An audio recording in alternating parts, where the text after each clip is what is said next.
ಆಗಿದೆ. ಸನ್ಮಾನ್ಯ ಅಧ್ಯಕ್ಷರೇ, ರಾಜ್ಯದ ಜನರ ನಿರೀಕ್ಷೆಗಳು ಬೆಟ್ಟದಷ್ಟಿರ್ತದೆ.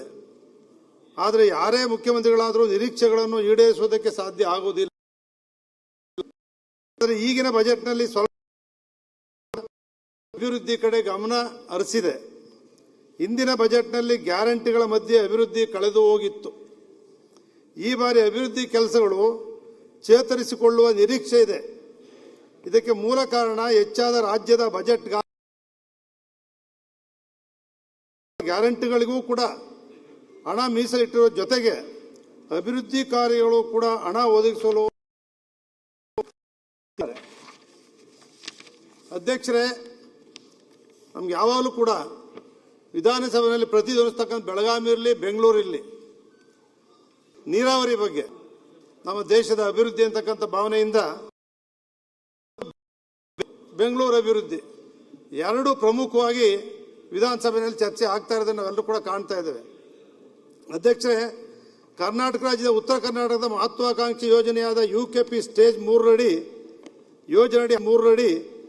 ಯೋಜನೆಯಡಿ ಆಲಮಟ್ಟಿ ಅಣೆಕಟ್ಟನ್ನು 524.256 ಮೀಟರ್ಗೆ ಎತ್ತರಿಸುವ ಕಾಮಗಾರಿಯಿಂದ ಮುಳುಗಡೆಯಾಗುವ ಜಮೀನುಗಳಿಗೆ ಹಾಗೂ ನೀರಾವರಿ ಕಾಲುವೆ ಜಾಲಕ್ಕೆ ಅಗತ್ಯವಿರುವ ಭೂಸ್ವಾಧೀನ ಪ್ರಕ್ರಿಯೆಯಲ್ಲಿ ರೈತರು ಮತ್ತು ಸಂತ್ರಸ್ತರ ದೀರ್ಘಕಾಲದ ಬೇಡಿಕೆಗೆ ನಮ್ಮ ಸರ್ಕಾರ ಸ್ಪಂದಿಸಿ ಪರಿಷ್ಕೃತ ಒಪ್ಪಂದದ ದರಗಳನ್ನು ಅನುಮೋದಿಸಿದೆ.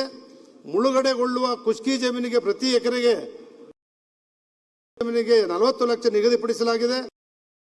5 ತೀರ್ಪುಗಳ ಮುಖಾಂತರ ಜಮೀನನ್ನು ಸ್ವಾಧೀನಪಡಿಸುವ ಪ್ರಕ್ರಿಯೆಯನ್ನು ಪ್ರಸಕ್ತ ವರ್ಷದಲ್ಲಿ ಪ್ರಾರಂಭಿಸಲಾಗುವುದು ಎಂದು ಹೇಳಿದ್ದಾರೆ. ಸನ್ಮಾನ್ಯ ಅಧ್ಯಕ್ಷರೇ, ಕರ್ನಾಟಕ ರಾಜ್ಯದಲ್ಲಿ ಉತ್ತರ ಕರ್ನಾಟಕ ರೈತರ ಭಾಗಕ್ಕೆ ಇದೊಂದು ದೊಡ್ಡ ಯೋಜನೆ. ಅಧ್ಯಕ್ಷರೇ, 1983ರಲ್ಲಿ ಅಧ್ಯಕ್ಷರೇ ರಾಮಕೃಷ್ಣ ಹೆಗಡೆ, HD ದೇವೇಗೌಡರು ನೀರಾವರಿ ಸಚಿವರಾಗಿದ್ದಂತಹ ಸಂದರ್ಭದಲ್ಲಿ ಈ ಬಗೆಗೆ ಯೋಜನೆಗಳನ್ನು ತ್ವರಿತಗತಿಯಲ್ಲಿ ಮಾಡಲು ಕ್ರಮ ಕೈಗೊಂಡಿರುವುದು ಶ್ಲಾಘನೀಯವಾದಂಥ ಕಾರ್ಯಕ್ರಮ.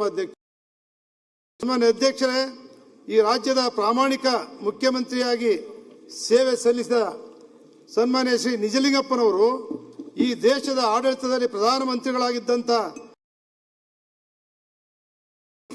1966ರಲ್ಲಿ ಕರೆತಂದು ಶಂಕುಸ್ಥಾಪನೆ ಮಾಡಿಸಿದ್ದಾರೆ. ಅಧ್ಯಕ್ಷರೇ, ಇಬ್ಬರೂ ಕೂಡ ಪ್ರಾಮಾಣಿಕ ವ್ಯಕ್ತಿಗಳು, ಪ್ರಧಾನಮಂತ್ರಿಗಳು, ಮುಖ್ಯಮಂತ್ರಿಗಳು, ಪ್ರಮಾಣವಾಗಿ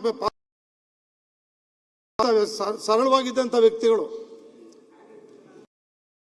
ಅವ್ರನ್ನ ಮುಖ್ಯ ಅಭ್ಯಂತರರಾಗಿ ಮಾಡಿದ್ದಾರೆ. ಅವರಿಗೆ ರೈತರ ಪರವಾಗಿ ಈ ವಿಧಾನಸಭೆಯಲ್ಲಿ ನಾನು ಒಬ್ಬ ಅವರಿಗೆ ಈ ಸಂದರ್ಭದಲ್ಲಿ ಸನ್ಮಾನ್ಯ ಅಧ್ಯಕ್ಷರೇ, ಆದರೆ ರೈತರು ಬಹಳಷ್ಟು ನಿರೀಕ್ಷೆ ಇಟ್ಟಿರುವ ಈ ನಮ್ಮ ರೈತರ ಪಾಲಿನ ಜಮೀನುಗಳಿಗೆ ಬರುತ್ತದೆ ಎಂದು ಕಾತುರದಿಂದ ಕಾಯುತ್ತಲೇ ಇದ್ದಾರೆ. ಅಧ್ಯಕ್ಷ, 60 ವರ್ಷಗಳಾಯಿತು ಅಧ್ಯಕ್ಷರೇ. ಜಮೀನುಗಳಿಗೆ ನೀರು ಹರಿದಿಲ್ಲ, ಮುಳುಗಡೆ ಆಗಿರೋ ಜಮೀನುಗಳಿಗೆ ಪರಿಹಾರ ಸಿಕ್ಕಿಲ್ಲ. ಇದಕ್ಕೆ ಮಾಡ್ತಾ ಇದ್ದಾರೆ, ಕಾಯ್ತಾನೂ ಇದ್ದಾರೆ. ಅಧ್ಯಕ್ಷರೇ, 1995-96ರಲ್ಲಿ ಮಂತ್ರಿಗಳಾಗಿದ್ದಂತಹ ಸಂದರ್ಭದಲ್ಲಿ ಸಚಿವರಾಗಿದ್ದರು. ಅಧ್ಯಕ್ಷರೇ, ಆಲಮಟ್ಟಿ ಜಲಾಶಯದ ಎತ್ತರವನ್ನು ಹೆಚ್ಚಿಸುವ ಸಲುವಾಗಿ ನೀರಾವರಿ ಬಾಂಡ್ಗಳ ಮೂಲಕ ಹಣ ಸಂಗ್ರಹ ನಿರ್ಬಂಧಗಳನ್ನು ನಿವಾರಿಸುತ್ತಾ ಗಮನ ಹರಿಸಿದವರು. ರಾಜ್ಯದ ಪಾಲನ್ನು ಬಳಸಿಕೊಳ್ಳುವಲ್ಲಿ ಮೂಲಸೌಕರ್ಯ ಅಭಿವೃದ್ಧಿಗೆ ಹಣಕಾಸು ಒದಗಿಸಲು ಬಾಂಡ್ಗಳನ್ನು ನೀಡುವುದು ಕೂಡ ಸೇರಿದೆ. ನಾರಾಯಣಪುರ ಕಾಲುವೆ ನಿರ್ಮಾಣ ಹಣವನ್ನು ಪಡೆಯುವಲ್ಲಿ ಅವರ ಪ್ರಯತ್ನಗಳು ಗಮನಾರ್ಹವಾಗಿದ್ದವು. ಅಧ್ಯಕ್ಷರೇ, ಇದರಿಂದ ತ್ವರಿತವಾಗಿ ರೈತರ ಕಲ್ಯಾಣಕ್ಕಾಗಿ ತಮ್ಮನ್ನು ಪಟ್ಟಿದ್ದಾರೆ. ನಂತರ ಪ್ರಧಾನಿಯಾಗಿ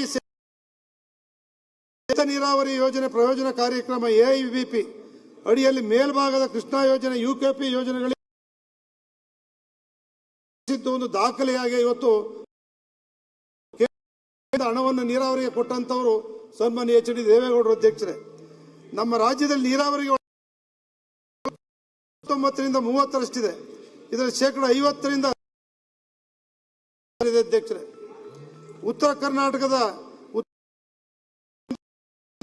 ಪ್ರತಿನಿತ್ಯ ಹೇಳುತ್ತೇವೆ, ಆದರೆ ಸಂಪೂರ್ಣ ಅಭಿವೃದ್ಧಿ ಆಗುತ್ತೆ.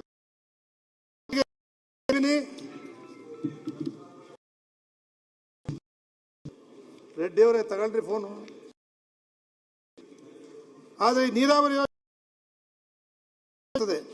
ರೈತರಿಗೆ ನೀರೇ ಸಂಜೀವಿನಿ ಇದ್ದಂತೆ. ರೈತರ ಜಮೀನಿಗೆ ನೀರು ಕೊಟ್ಟರೆ ಬೇರೆ ಏನೂ ಬೇಡ. ಐಟಿ ಬಿಟಿ ಅಭಿವೃದ್ಧಿ ಇದೆ ಸರ್ಕಾರಗಳು. ಯಾವುದೇ